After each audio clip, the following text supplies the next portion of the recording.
The sun rose lazily over the crowded streets of Kano, casting its golden hue over the rows of rusted zinc roofs and dusty alleyways. Life was waking up. The shouts of traders, the honks of danfos, and the cries of hawkers filled the air. But Abdul sat on a wooden bench by the roadside, cigarette smoke curling around him like a noose. He leaned back, smirking, as one of his street friends, Bala, cracked a joke about a girl who had refused his advances the night before. The group of 5 boys erupted in laughter, each taking a long drag of their cigarettes. Abdul's greasy mechanic overalls hung loosely around his waist, tied by the sleeves, as though mocking the very idea of responsibility. "You dey talk too much, Bala," Abdul teased, his Hausa accent softened by an attempt at sounding polished. He flicked ash onto the ground, the corners of his lips twitching into a smug grin. "Maybe she no even see you sef." Abdul, another boy, Kabiru, chimed in, leaning forward. "Why you no go work today? Malam Haruna go deduct your pay if you no show." "Deduct what?" Abdul scoffed, dismissively waving the cigarette in the air. "That old man pays peanuts. I make more money from repairing bikes here on the street." "Bike mechanic?" Bala burst out laughing, slapping his knee. "Abdul, the street engineer, what happened to your big dreams of owning a car repair shop?" The boys laughed again, but Kabir's gaze lingered on Abdul. "But your father," he started cautiously. "You know he's not well. You should—" Abdul's face darkened immediately. "My father is fine," he snapped, his voice cutting through the laughter. "The man is just lazy, always complaining about sickness. Do you know how many years I've carried that old man? Since I was 12. The others fell silent, exchanging uneasy glances. Bala coughed awkwardly and changed the subject, but Abdul's mood remained sour. He hated when people brought up his father. The truth was, his father, Alhaji Musa, had been a strong, proud man once, but age and illness had stripped him of his vitality. Now he was a frail figure who coughed incessantly, struggling to make it through each day. Abdul had grown to resent him, seeing the man's sickness as a burden that weighed down his dreams. Meanwhile, in the small, cramped room Abdul shared with his father, Alhaji Musa sat hunched over on a worn mat. His bony fingers clutched a cup of kunu, his only sustenance for the morning. His breath came in shallow gasps, each one a battle against the persistent pain in his chest. The room was dimly lit, the air heavy with the smell of damp walls and kerosene. He coughed violently, the sound echoing in the emptiness of the house. After a moment, he reached for his cane and slowly made his way to the door. He had heard Abdul's voice outside earlier, laughing and talking. A faint smile tugged at his lips. Perhaps his son would come in soon and help him to the pharmacy for his medication. But as he stepped outside, leaning heavily on the cane, he saw Abdul sitting with the boys, the cigarette dangling from his fingers. The smile faded. "Abdul," he called weakly, his voice cracking like dry leaves. The boys turned to look at him, their expressions unreadable. Abdul's face hardened. "What do you want, Baba?" he asked, irritation dripping from his tone. "Your work," Alhaji Musa began, clutching his chest as he struggled to speak. "Malam Haruna, you'll lose your job." Baba," Abdul exploded, standing abruptly. "I said I'm not going today. Is it your business? Must you always nag me? You think I don't have enough problems?" "Abdul," Bala said softly, placing a hand on his friend's shoulder. "No vex. He's just worried." Abdul shrugged Bala off and stormed toward his father. "Worried?" he shouted. "This man hasn't done anything for me except sit and cough all day. What is there to worry about?" The boys watched in stunned silence as Abdul grabbed the old man by his frail arm and shook him. "Why can't you just leave me alone for once?" he yelled, his voice trembling with suppressed rage. "Abdul, stop it," Kabiru shouted, rushing to intervene. But it was too late. Abdul shoved his father backward, and the old man crumpled to the ground, his cane clattering beside him. A shocked silence fell over the group, broken only by the sound of Alhaji Musa's labored breathing. The sight of his father on the ground jolted something in Abdul, but his pride kept him from showing it. He turned away, muttering under his breath, and walked off down the street. Bala and Kabiru rushed to help the old man, lifting him gently and guiding him back into the house. As Abdul wandered aimlessly through the streets, his anger began to dissipate, replaced by a gnawing sense of guilt. Memories of his childhood flooded his mind, his father teaching him to pray, carrying him on his shoulders, working long hours as a tailor to put food on the table. By the time he returned home, it was evening. The house was quiet, the faint light of an oil lamp flickering through the window. Abdul hesitated at the door, his hand hovering over the knob. Finally, he pushed it open and stepped inside. His father lay on the mat, his face pale and his breathing shallow. Bala and Kabiru sat nearby, their expressions grim. They looked up as Abdul entered, their eyes filled with disappointment. "You've gone too far this time, Abdul," Kabiru said quietly. "You need to make this right." Abdul swallowed hard, the weight of his actions crashing down on him. He knelt beside his father, his hands trembling. "Baba," he whispered, his voice choked with emotion. "I'm sorry." Alhaji Musa's eyes fluttered open, and he managed a faint smile. "You're my son," he said weakly. "No matter what happens, I will always forgive you." Abdul buried his face in his hands, the tears flowing freely now. For the first time in years, he felt the depth of his father's love and the crushing shame of his own betrayal. Days turned into weeks, and Abdul's behavior grew colder. His apology to his father that night was fleeting, a moment of guilt quickly buried under the weight of his pride and frustration. Abdul convinced himself that his father's frailty was a weakness, a failure to adapt to the harshness of life. The resentment festered, and the mistreatment continued. Alhaji Musa, however, grew quieter. He stopped asking Abdul for help and no longer tried to remind him about work or life's responsibilities. Instead, he suffered in silence, his body withering as he clung to the hope that his son would one day change. But someone else noticed. Kabiru, ever the observer, had watched Abdul's behavior spiral out of control, had grown up with Abdul and knew how life had hardened him. Yet, he couldn't reconcile the young boy he once knew, a boy who defended others in school and shared his lunch, with the man who now treated his own father so harshly. One evening, Kabiru decided enough was enough.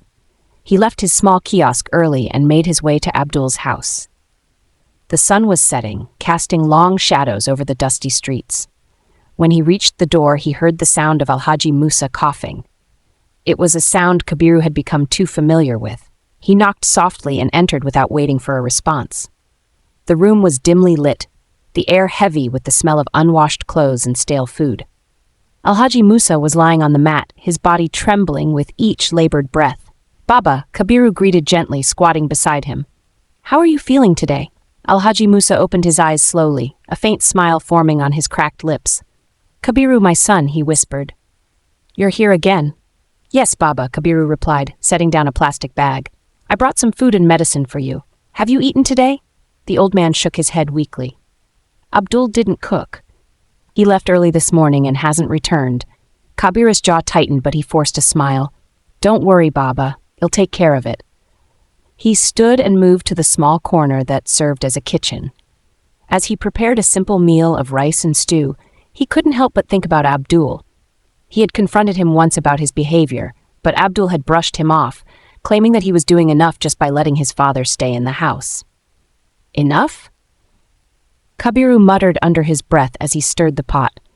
What kind of man thinks that's enough? Later that evening, after helping Alhaji Musa eat and take his medicine, Kabiru stayed for a while, sitting cross-legged beside the old man. "Baba," he began hesitantly, "have you thought about asking for help from anyone else? Maybe a relative?" Alhaji Musa shook his head. "I have no one else, Kabiru. Abdul is all I have left. His mother died when he was still a boy, and I spent my life raising him. I thought I was doing the right thing, but..." His voice broke, and he turned his face away, ashamed of his tears. Kabiru placed a reassuring hand on the old man's shoulder. "It's not your fault, Baba. Abdul has lost his way, but that doesn't mean he's beyond saving. Maybe he just needs time." "Time," Alhaji Musa murmured. "I'm not sure how much of that I have left." The words hit Kabiru like a punch to the gut. He had always seen Alhaji Musa as a pillar of wisdom and strength, even in his old age. Hearing him speak so hopelessly was almost too much to bear. "Baba, don't say that," Kabiru said firmly. "You'll get better. You'll make sure of it." Later that night, Kabiru left the house with a heavy heart. He knew he couldn't force Abdul to change, but he resolved to do whatever he could to help. As he walked through the quiet streets, he prayed silently for strength. For himself, for Alhaji Musa, and for Abdul, who had lost his way, but perhaps was not beyond redemption. The morning sun rose sluggishly over the small town, casting a muted light over the cracked and dusty streets. Kabiru had hardly slept the night before. his mind racing with thoughts about Alhaji Musa. It had become painfully clear to him that staying in this environment would only hasten the old man's decline. He made up his mind. He would take Musa to the city, where better medical care and living conditions could offer him a chance at recovery. Kabiru arrived at Alhaji Musa's home early, carrying a small duffel bag. He found the old man sitting outside, leaning against the wall, his face gaunt and pale, but his eyes alive with quiet dignity. "Kabiru," Musa greeted weakly, his voice a whisper in the morning air. "You're here early." "Yes, Baba," Kabiru replied, squatting in front of him. "I came to tell you something important." Musa tilted his head, his thin brows furrowing. "What is it?" "I've decided to take you to the city," Kabiru said firmly. "There's a good hospital there where you can get proper treatment, and it'll make sure you're comfortable." The old man's eyes widened in surprise. "The city?" "Kabiru, I can't go there. I have nothing." "What about Abdul?" Kabiru sighed and placed a hand on Musa's frail shoulder. "Baba, Abdul isn't taking care of you. He's lost in his own struggles. If you stay here, you'll only get worse. Please let me help you." Musa shook his head, his eyes glistening.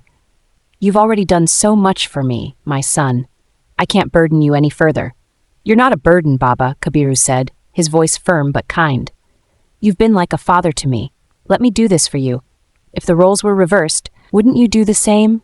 Musa looked down at his trembling hands, silent for a long moment. Finally, he nodded, his voice breaking as he said, "Thank you, Kabiru. May Allah bless you." Kabiru spent the rest of the morning preparing for their journey. He borrowed a friend's motorcycle with a small attached cart to transport Musa, ensuring the old man would be as comfortable as possible during the ride. When Abdul returned home and saw Kabiru helping Musa pack, his face twisted in confusion and anger. "What's going on here?" Abdul demanded, stepping into the room. Kabiru met his gaze calmly. "I'm taking Baba to the city for medical care." Abdul laughed bitterly. "The city? You think you can fix everything with your silly ideas, Kabiru? He doesn't need your charity." "This isn't about charity," Kabiru replied, his voice steady. "This is about doing what's right. If you won't take care of your father, then I will." Abdul's face darkened, but he said nothing, simply turning away and muttering, "Do whatever you want." The journey to the city was long and bumpy, but Kabiru stayed vigilant, stopping frequently to check on Musa and ensure he was comfortable. They arrived in the late afternoon, the bustling streets of the city a stark contrast to the quiet, sleepy town they had left behind. Kabiru had already made arrangements to stay with a distant cousin, Hamid, who lived in a modest apartment near the hospital. Hamid greeted them warmly, his wife quickly preparing a meal for Musa while Kabiru explained the situation. "That's a good thing you've done, Kabiru," Hamid said, clapping him on the back. "The old man deserves better than what he's been through." The next morning, Kabiru took Musa to the hospital. The doctors were kind but thorough, running several tests and prescribing medications to ease Musa's pain and improve his condition. Kabiru stayed by his side the entire time, holding his hand and offering words of encouragement. That evening, as they sat in Hamid's small living room, Musa finally opened up about something that had been weighing on his heart. "Kabiru," he began softly, "I don't know how to thank you for everything you've done. You've shown me more kindness than my own son." "Baba," Kabiru said, leaning forward, "you don't need to thank me. I'm just doing what anyone with a heart would do." Musa shook his head, tears streaming down his cheeks. "No, Kabiru, you've gone beyond what most people would do. I've been thinking, maybe I was too harsh on Abdul when he was younger. Maybe I failed him somehow." Kabiru frowned. "Baba, you did the best you could. Abdul's choices are his own. You can't blame yourself for his mistakes." "I know," Musa whispered, "but a father always feels responsible for his children, no matter what." Kabiru reached out and took Musa's hand. "Then let's pray, Baba. Pray that Abdul finds his way. And while we wait for that, let's focus on getting you better." Musa smiled faintly, squeezing Kabiru's hand. "You're a good man, Kabiru. Better than most." As the night wore on, Kabiru sat by Musa's side, quietly planning their next steps. For the first time in a long while, there was a glimmer of hope, a chance for a better life, far from the shadows of anger and regret that had haunted their past. The city came alive in its typical chaos, blaring car horns, hawkers calling out their wares, and the smell of roasted corn mingling with exhaust fumes. Kabiru had spent the better part of the morning combing the streets, looking for any kind of job that would bring in money. Though his cousin Hamid had been gracious in hosting them, Kabiru couldn't bear to overstay their welcome without contributing. By the afternoon, his persistence paid off. Kabiru found work as an assistant at a small hardware shop on the outskirts of town. It was far from glamorous, unloading sacks of cement, arranging tools, and cleaning the cluttered storeroom, but it was honest work. The shop owner, Mr. Okoye, had been skeptical at first. "You're not from around here, are you?" he asked, eyeing Kabiru's scruffy appearance. "No, sir," Kabiru admitted. "I'm from a small town, but am willing to work hard. I just need a chance." Okoye had studied him for a moment before nodding. "All right, start tomorrow morning. But don't be late, or you're out." That evening, Kabiru returned to Hamid's apartment, his body sore but his spirit lightened. He greeted Musa, who was sitting in the living room sipping a cup of herbal tea. "Baba, how are you feeling today?" Kabiru asked, setting his bag down and sitting beside him. "A bit stronger," Musa replied with a faint smile. "The medicine is helping. How was your day?" Kabiru chuckled. "Tiring, but good. I found a job at a hardware store. It's nothing big, but it will help us get by." Musa's eyes filled with gratitude. "You're working so hard, Kabiru. You shouldn't have to do all this for me." Kabiru waved him off. "Don't say that, Baba. You deserve to be cared for. Besides, this isn't a sacrifice, it's what family does for each other." Musa smiled weakly but said no more, his thoughts turning inward as they often did these days. After dinner, when the dishes had been cleared and the apartment had grown quiet, Musa turned to Kabiru with a question that had been weighing on his mind. "Kabiru," he began hesitantly, "why are you doing all this? You've put your own life on hold to care for me, and I can't help but wonder, why?" Kabiru leaned back in his chair, a small smile playing on his lips. "Baba, do you remember when I was a boy? Back in the village?" Musa frowned slightly, his memory clouded by the years and his illness. "I remember you were always running around, climbing trees, and getting into mischief," he said with a chuckle. Kabiru laughed softly. "Yes, but there's something else. Do you remember my father?" Musa's face darkened. "Your father? He wasn't a kind man." "No, he wasn't," Kabiru said, his tone sobering. "He drank too much, and when he wasn't drinking, he was angry. I still remember the nights when he would come home and take out his frustration on me and my mother." Musa nodded slowly, his expression pained. "I remember now. Your mother suffered a lot," Kabiru's voice softened. "She did, and so did I. But Baba, do you know who saved me? Who stood up for me when no one else did?" Musa looked at him, confused. "Who?" "You," Kabiru said simply, his eyes misting over. "You were the only one who cared. Whenever my father raised his hand against me, you would pull me away and give me a place to hide. You brought me food when we didn't have any at home. You taught me how to be strong, how to survive." Musa stared at him, stunned. I didn't think you remembered all that." "How could I forget?" Kabiru said, his voice thick with emotion. "Baba, you were more of a father to me than my own ever was. You didn't have to help me, but you did. And now it's my turn to help you." Tears streamed down Musa's face as he shook his head. I never imagined that a small kindness could mean so much." "It meant everything," Kabiru said firmly. "You gave me hope when I had none, and now I want to do the same for you." Musa reached out and took Kabiru's hand, his grip weak but full of gratitude. "You're a good man, Kabiru, a better man than I'll ever be." "Don't say that, Baba," Kabiru replied, his voice gentle. "You've already given me so much. Let me give back to you."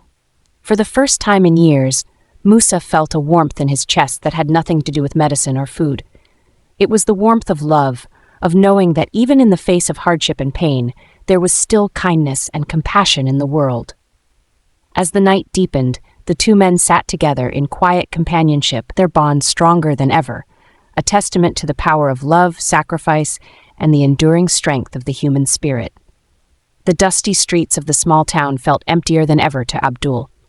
The absence of his father was an ache he couldn't name, a void he tried to ignore. Days turned into weeks since Kabiru had taken Alhaji Musa to the city. Abdul had scoffed at the time, thinking little of it. Let him take Baba if he wants. It doesn't matter. But now, as the days stretched on, Abdul began to feel the weight of what he had lost.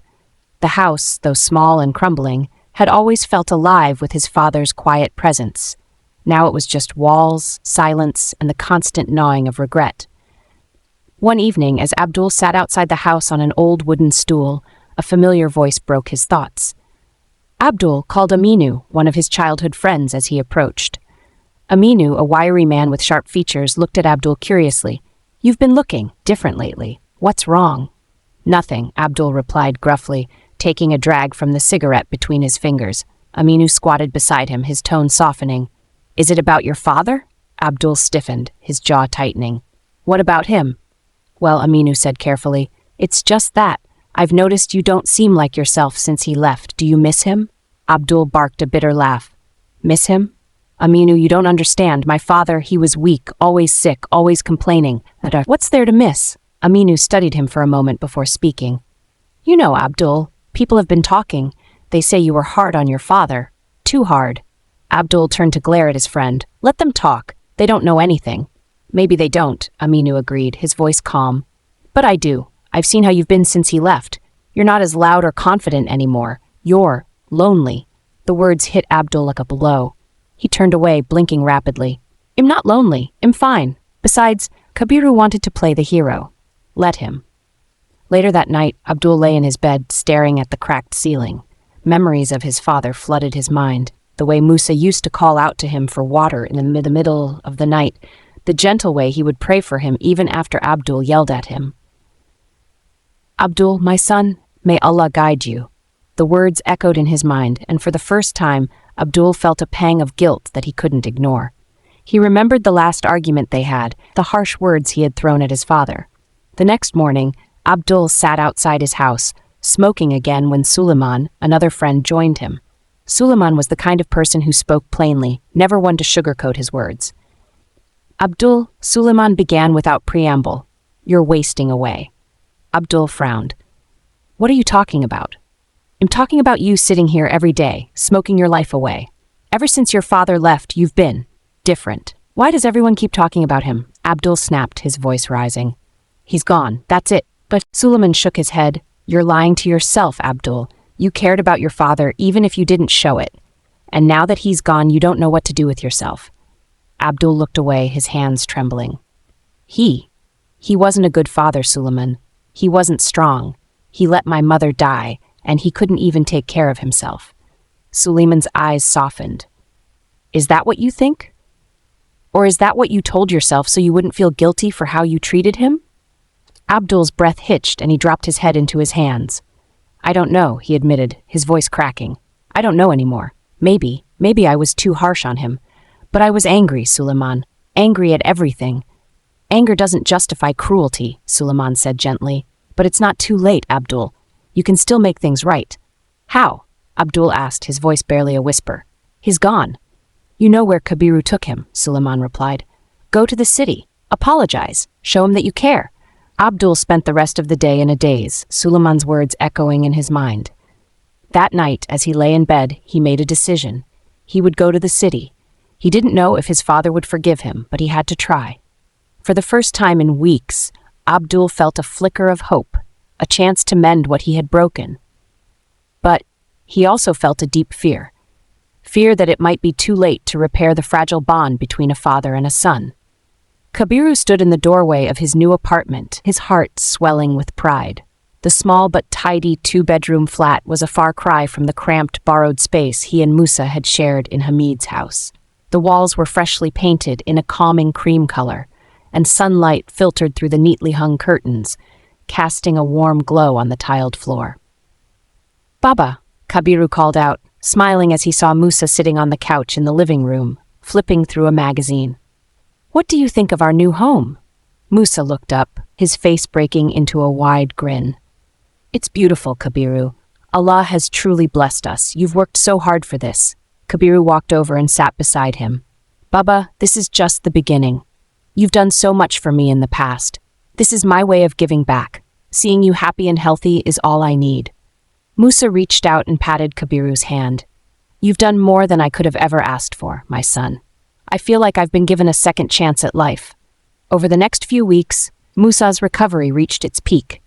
The frail, sickly man Kabiru had once carried to the city was now a picture of vitality.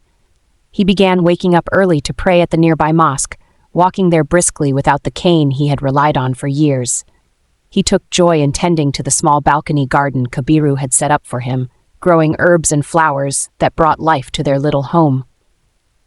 One evening, after a hearty dinner of jollof rice and grilled fish, Musa and Kabiru sat on the balcony enjoying the cool night air. The stars were bright and the hum of the city below was a comforting reminder of how far they had come. "Kabiru," Musa began, his tone serious. "There's something I've been meaning to say to you." Kabiru leaned forward, concerned. "What is it, Baba?" "I don't know how to thank you," Musa said, his voice thick with emotion. "You've given me a life I never thought I'd have. But there's still a part of me that feels incomplete." Kabiru nodded slowly. "You're thinking about Abdul, aren't you?" Musa sighed heavily, his shoulders slumping. "Yes, he's my son, Kabiru. No matter what he's done, I can't stop loving him. I can't stop hoping that one day he'll come back to me." Kabiru placed a comforting hand on Musa's shoulder. "Baba, Abdul is stubborn, but he's not heartless. I've seen it in him. He's just lost, filled with anger and guilt. It will take time, but I believe he'll come around." "I pray so," Musa said quietly. "I pray Allah touches his heart and shows him the way." While Musa thrived under Kabiru's care, Abdul remained trapped in his own turmoil. He hadn't yet mustered the courage to visit his father in the city, despite knowing where they lived. The thought of facing the man he had hurt so deeply filled him with shame. One day, Abdul sat in his usual spot by the roadside, smoking with Aminu and Suleiman. "Abdul," Suleiman said, breaking the silence. "How long are you going to keep this up?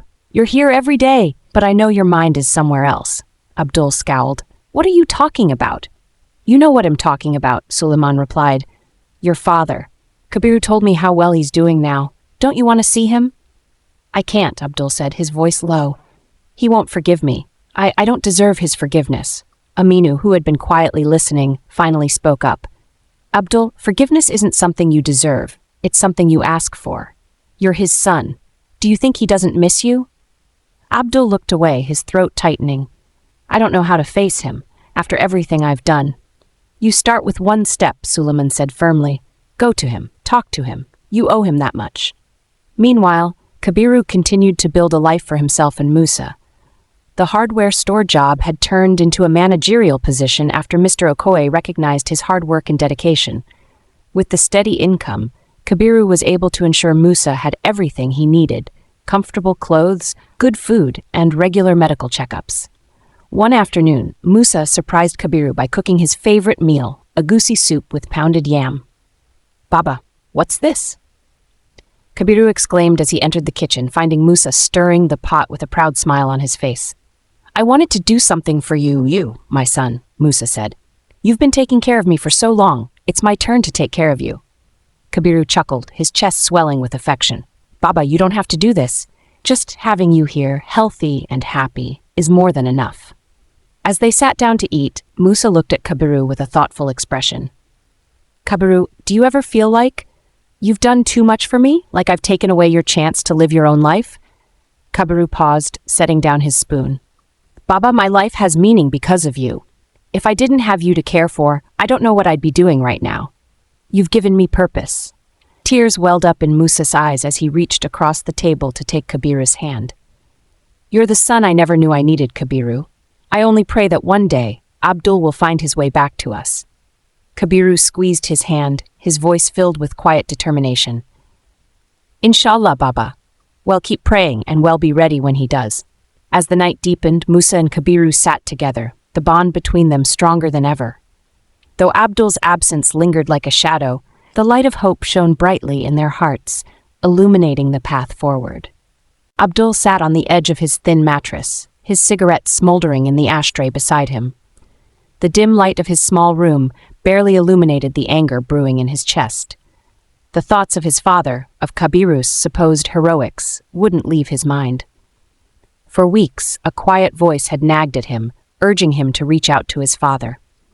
That voice grew louder after his friends pushed him to seek reconciliation. But the more he thought about it, the angrier he became. "Why should I apologize? He left me here to rot. He doesn't care about me. Now he's out there living his best life while I'm stuck in this hell." Abdul's thoughts twisted into bitterness. That bitterness turned into resolve. I'll never let myself feel weak about him again. The breaking point came when Abdul finally picked up his phone one restless evening and dialed his father's number. The line rang twice before a cheerful voice answered. "Hello? Abdul, my son." Musa's voice was warm, filled with hope. Abdul's grip on the phone tightened. "Don't call me that," he snapped. "Where do you get the audacity to live happily while I'm here suffering?" There was a pause on the other end. "Abdul, my son, that's not—" "Don't call me that," Abdul shouted. "You abandoned me. You let Kabiru take you away, and now you're acting like I don't exist." Musa's voice wavered, but he stayed calm. "Abdul, I didn't abandon you. Kabiru insisted I come with him because I needed care. And you didn't want me around. Stop playing the victim." Abdul spat. "You ran away like a coward, and now you're enjoying life while I'm stuck here trying to survive." "Abdul," Musa said softly, "I've prayed every day for you to come to your senses. I've wanted you to join me here so we can talk. Talk? Talk?" He interrupted, his voice trembling with rage. "You think I want to sit and listen to your excuses? I don't need you. But don't think I'll let you sit there and live in comfort while I suffer." With that, Abdul ended the call, throwing his phone onto the bed. His breathing was heavy, his hands trembling. The anger he felt now was different. It wasn't just directed at his father. It was at himself, at Kabiru, at the entire world. The next morning, Abdul made his decision. He would go to the city. He told himself it wasn't because he missed his father, but because he wanted answers. He wanted to confront him, to demand why he had been left behind. He packed a small bag, barely enough for a day's trip, and boarded a bus to the city. The journey was long and bumpy, giving Abdul plenty of time to stew in his thoughts. When Abdul arrived in the city, he was overwhelmed by its size and noise. The streets were crowded, the buildings towering over him. He stopped at a kiosk to ask for directions, using the address Kabiru had once mentioned. As he approached the modest apartment building, his stomach churned. He wasn't sure what he would say or do when he saw his father, but the anger inside him burned hotter with every step. Kabiru was the one who opened the door. His face lit up in surprise. "Abdul, you came." Abdul's eyes narrowed. "Where's my father?" Kabiru stepped aside, a cautious smile on his face. "He's inside. He'll be so happy to see you." Abdul brushed past Kabiru and entered the apartment. The smell of freshly cooked food filled the air, and there, sitting at the dining table, was Musa. "Abdul!" Musa's face broke into a wide grin. He stood up, his arms open in welcome. "You've come, my son. Alhamdulillah." Abdul didn't move to hug him. Instead, he crossed his arms, his expression cold. "So this is where you've been hiding, huh? Living your best life while I've been left to struggle." Musa's smile faltered. "Abdul, I've been praying for you every day, hoping you'd come. Please, sit. Let's talk." "Talk?" Abdul scoffed. "What's there to talk about? You left me behind, Baba. You abandoned me. How could you do that?" Musa sighed, gesturing for Abdul to sit. "Abdul, please, let me explain." Reluctantly, Abdul sat down, though his body was tense, ready to spring. "Abdul," Musa began, his voice calm but filled with emotion, "I didn't leave because I wanted to. Kabiru saw how sick I was. He insisted I come with him so I could get better. And look at me now. I'm healthy again, by Allah's grace. But I never stopped thinking about you." "Never." Abdul's jaw tightened. "So you expect me to be happy for you? While you were here being cared for, I was back there, struggling. You think I don't deserve comfort too?" Kabiru, who had been standing quietly by the door, finally spoke up. "Abdul, no one is saying you don't deserve comfort. That's why we've been trying to reach out to you, to bring you here. And why didn't you come back for me earlier?" Abdul snapped, glaring at Kabiru. "You're so busy playing the hero, aren't you? Saving Baba and leaving me to fend for myself." "Enough, Abdul," Musa said firmly, his voice steady. "This anger you carry, it's hurting you more than it's hurting us. Whatever mistakes I made, I'm sorry, but you need to let go of this bitterness." Abdul's eyes filled with tears he refused to shed. "You don't get it, Baba, you've never understood." Musa's voice softened.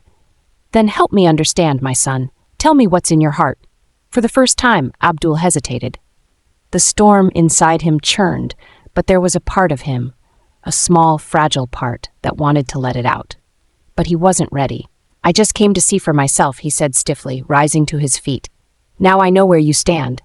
"Abdul," Kabiru called after him, but Abdul was already heading for the door. As he left the apartment, his father's voice called out one last time. Abdul, my son, no matter where you go or how far you run, I will always love you, and I will always be waiting for you. The words stayed with Abdul as he walked down the street, his anger fighting against the softening in his heart. But for now, he wasn't ready to face it. Not yet. The city's bustling streets were a blur as Abdul paced angrily outside the apartment building. He had stormed off the last time he visited, but the encounter only deepened his resentment. His father's calm words, Kabir's patient explanations, it all grated on him. How could they expect him to simply let go of years of neglect and suffering? Now, days later, Abdul's bitterness had grown into obsession. He couldn't stop thinking about his father's new life. The image of Musa's smiling face haunted him, and the fact that Kabiru, a mere friend, had facilitated it enraged him further. He needed to confront them again, this time without holding back. Kabiru answered the door with a wary expression when Abdul showed up unannounced. His eyes scanned Abdul's tense frame, noting the clenched fists and hardened jaw. Abdul, Kabiru began, his voice calm but firm. "What are you doing here again?" "I want to see him," Abdul said through gritted teeth, pushing past Kabiru into the apartment. Musa was in the living room, reading a Quran with his glasses perched on his nose. When he saw Abdul, his face lit up with hope. "Abdul, my son! You've come back!" "Stop calling me that," Abdul snapped. He towered over his father, his presence a storm in the small, peaceful room. "I didn't come for pleasantries. I came for answers." Musa set the Quran aside, his expression softening. "What answers do you seek, my child? I've told you everything." Abdul laughed bitterly. "Everything. You've told me nothing but excuses. You think a few kind words will erase the years you left me to rot?" Kabiru stepped forward, his voice steady. "Abdul, that's enough. You're not here to have a conversation. You're here to lash out. This isn't fair to him." Abdul rounded on Kabiru, his anger spilling over. "Stay out of this. You think you're some kind of saint, don't you? Saving him, giving him a life he doesn't deserve. You don't know what it's like to be left behind, to suffer because of someone else's failures." Kabiru's face hardened.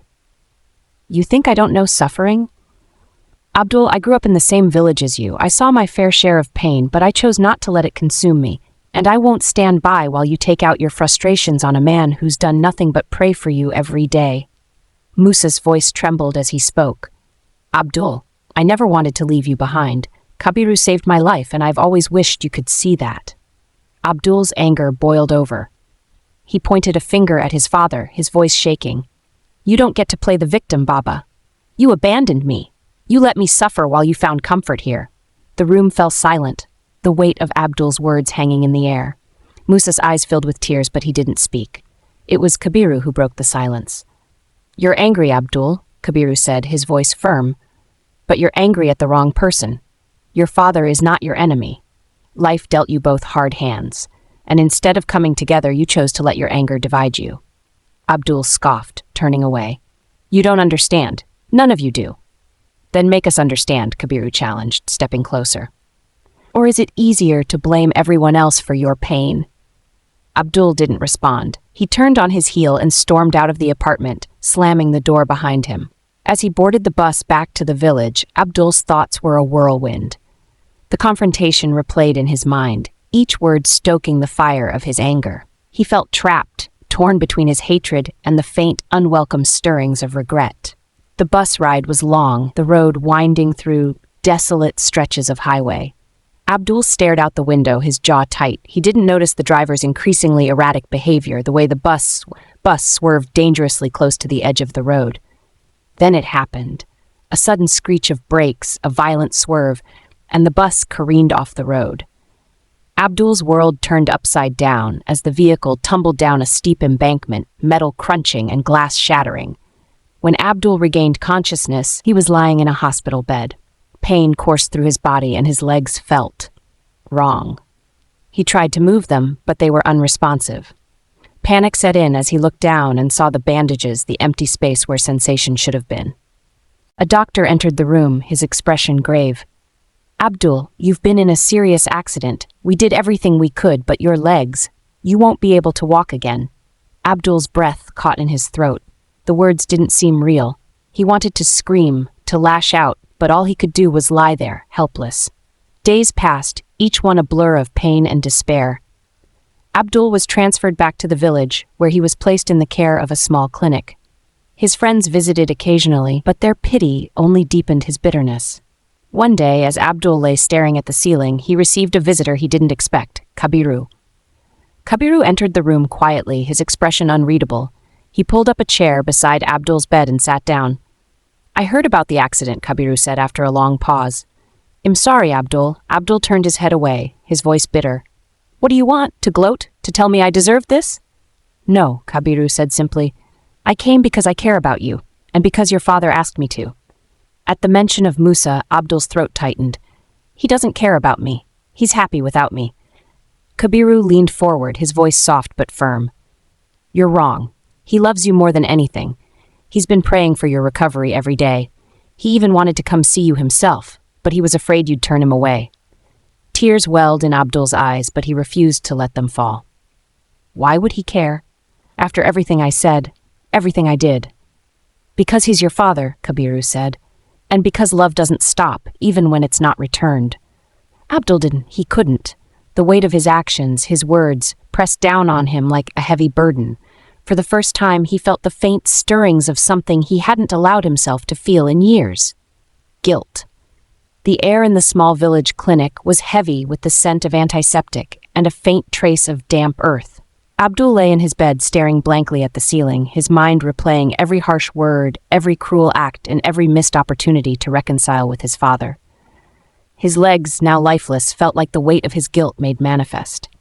He had resisted Kabir's visits initially, but over the weeks, the constant care and kindness had worn him down. Today, Kabiru wasn't alone. Musa, frail but determined, shuffled into the room with a cane, his face lit by a hesitant smile. "Baba." Abdul's voice cracked as he tried to sit up.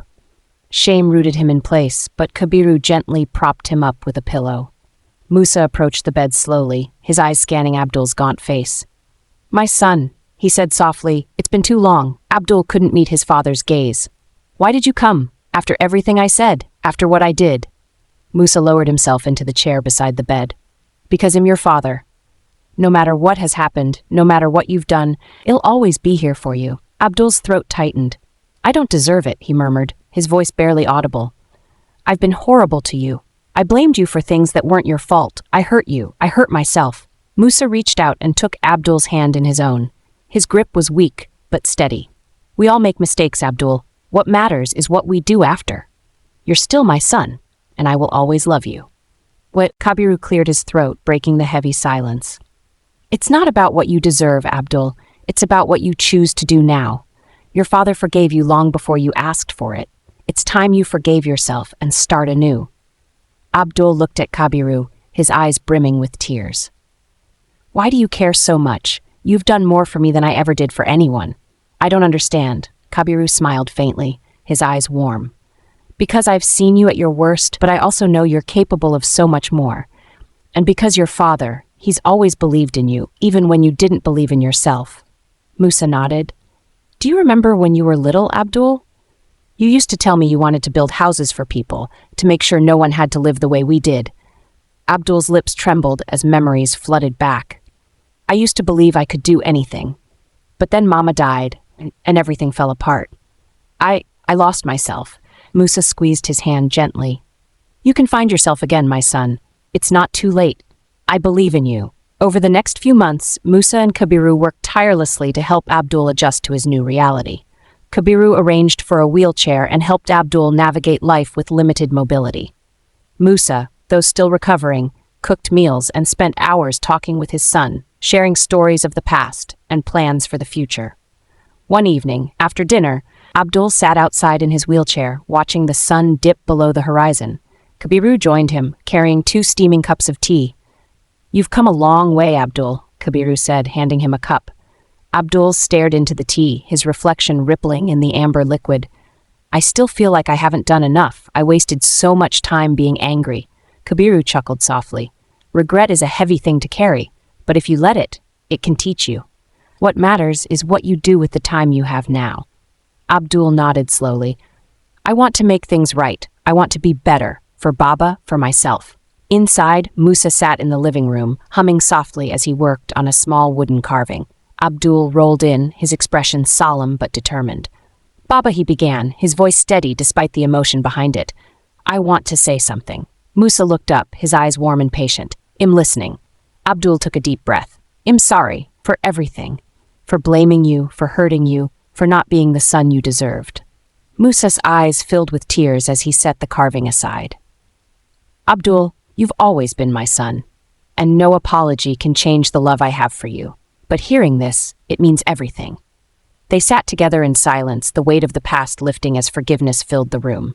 Months turned into years, and Abdul slowly rebuilt his life with Kabiru and Musa's unwavering support. Kabiru's modest job blossomed into a small business, and Abdul began helping by managing accounts and offering advice. He even started writing letters to young people in the village, sharing his story and urging them to cherish their families. Musa, now healthier and happier than he had been in years, spent his days surrounded by the people he loved most. One evening, as they sat together under the stars, Abdul looked at his father and Kabiru, his heart full. "I wasted so much time," he said softly, "but am glad I found my way back to you." Musa smiled, his face serene, "And am glad you're here, my son. That's all I ever wanted." Kabiru raised his cup in a toast. "To family, the ones we're born with and the ones we choose." As the stars glittered above, Abdul felt a peace he hadn't known in years. He had lost so much, but in the end he had found something far greater: forgiveness, love, and the chance to start anew.